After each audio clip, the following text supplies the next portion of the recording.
कश्मीर में हुए भयावह आतंकवादी हमले के बाद भारत ने अभूतपूर्व संकल्प के साथ जवाब दिया है।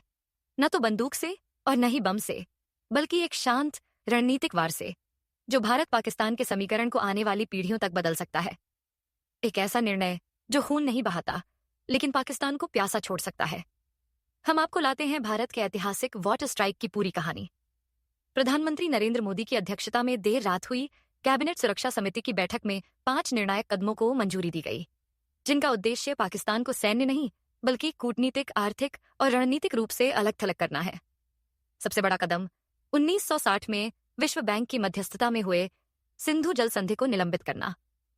इस संधि के तहत पाकिस्तान को सिंधु, झेलम और चिनाब नदियों के 80% जल पर अधिकार प्राप्त था, जबकि भारत को रावी, ब्यास और सतलुज नदियों पर नियंत्रण मिला था।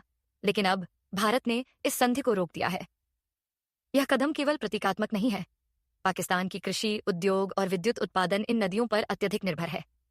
पाकिस्तान की 90% खेती और 93% सिंचाई सिंधु प्रणाली पर आधारित है।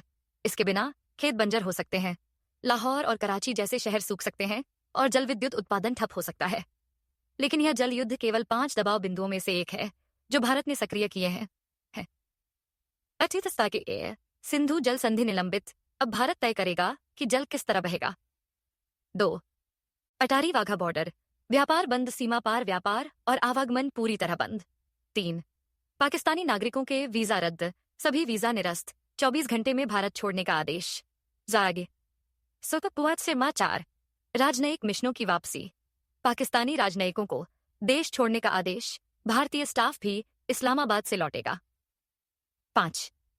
पाकिस्तान के लिए से ARC वीजा छूट योजना रद्द, केवल पाकिस्तान को क्षेत्रीय योजना से बाहर किया गया है। भारत का संदेश स्पष्ट, भारत का संदेश साफ है, आतंक नहीं तो बात बनेगी नहीं। और इस बार जवाब गोलियों से नहीं, बल्कि सबसे अहम संसाधन जल से दिया गया है। यह सिद्धांत में बदलाव है। भारत ने दिखा दिया है कि युद्ध हमेशा हथियारों से नहीं लड़े जाते, रणनीतिक संसाधन